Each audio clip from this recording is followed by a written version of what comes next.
Insperity presents the Small Business Advocate Show with Jim Blasingame, brought to you by FedEx, CareerBuilder.com, and Palo Alto Software. This is a copyrighted production of Small Business Network, Inc., all rights reserved.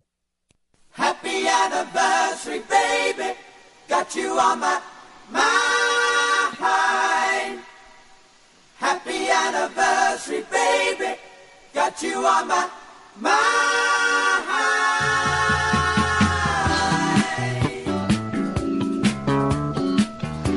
Welcome back, 17 Till. I'm Jim Blasingame. Thanks for hanging out with me. Thanks for helping me celebrate 15 years of the Small Business Advocate Show. Happy anniversary, baby. My website is smallbusinessadvocate.com. I've been telling you about that website for 15 years, too. So check it out when you get a chance. A lot of new stuff there. We update it every single day just for you. Having a great visit with our good friend Tim Berry, the original founding member of our Brain Trust. He's forgotten more about business planning than the rest of us will ever know. He founded Palo Alto Software. They're the folks who make Business Plan Pro and all the other products there. He's the author of outstanding books on business planning, the Plan As You Go business planning. We're talking about 4 key steps in anybody's business planning project or activity, I should say. The first one was review schedule, where you look at plan versus actual. Do that on a regular basis. What's the next one, Tim? Number 2, Jim, of those 4 is assumptions. List your assumptions. List assumptions. Yes, and there's a good reason that that's one of the 4 basic things you need to do for business planning.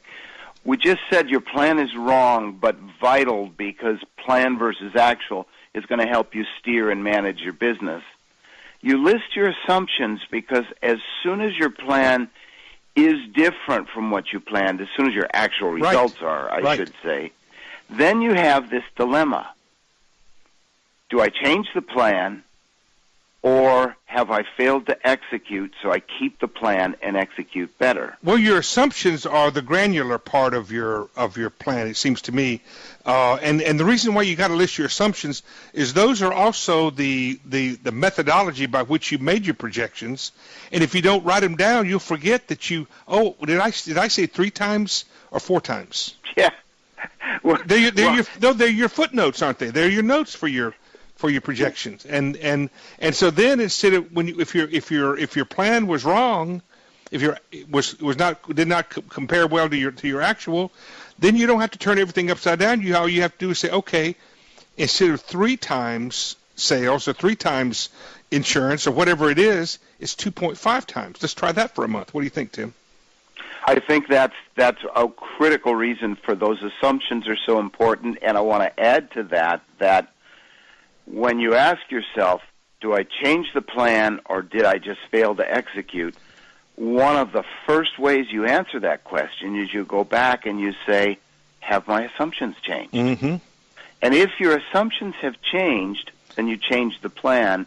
Now, when you say changed, do you mean do you mean changed or do you mean are they valid?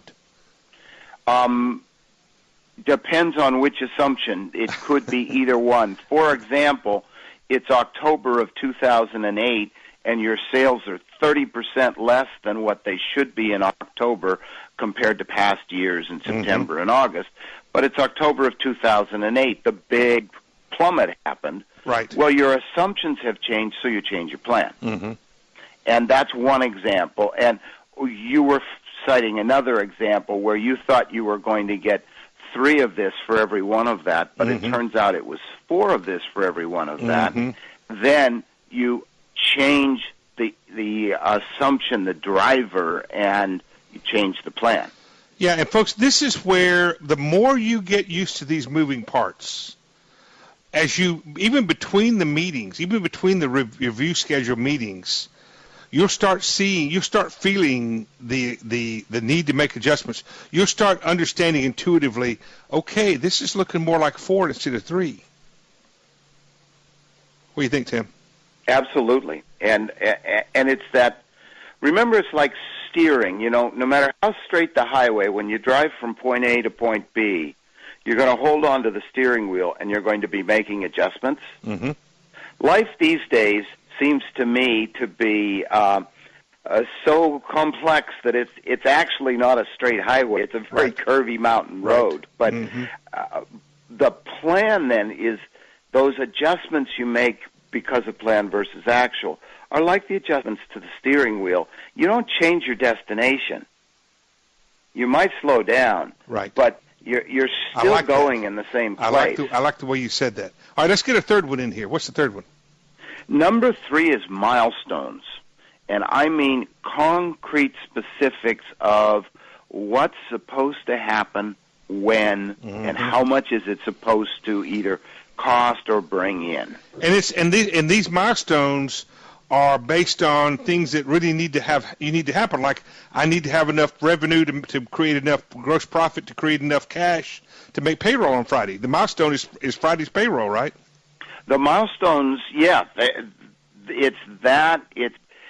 What it does, Jim, is it pulls the business planning from that kind of theoretical up in the air, we're going to be the best, and it pulls it down into the world of reality so that you can look back a month later or 6 months later and say, did we execute the plan? What went wrong and things like that. If you have the milestones in, so it's the product launch, it's the marketing launch.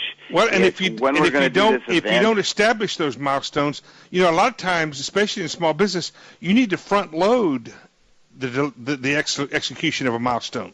In other words, you don't need to wait till Friday to have the money for payroll. Maybe you need to have it on Thursday, and you can't front load it if you don't establish the milestone. And think about, for example, the software version is going to be ready, but you need to have the marketing ready at the same time, so you have interdependencies. And that one of the big enemies of business planning is just doing the words and concepts and never really getting specific about. Holding yourself accountable. Tim, I got to take a quick break here. Quick one, folks. Right after these messages, right back with Tim Berry. I'm Jim Blasingame. Stay with me. Insperity presents the Small Business Advocate Show with Jim Blasingame, brought to you by FedEx, CareerBuilder.com, and Palo Alto Software. This is a copyrighted production of Small Business Network, Inc., intended for the private use of our audience. Except as otherwise provided by copyright law, all other copying, redistribution, or publication without prior written consent is prohibited. All rights reserved.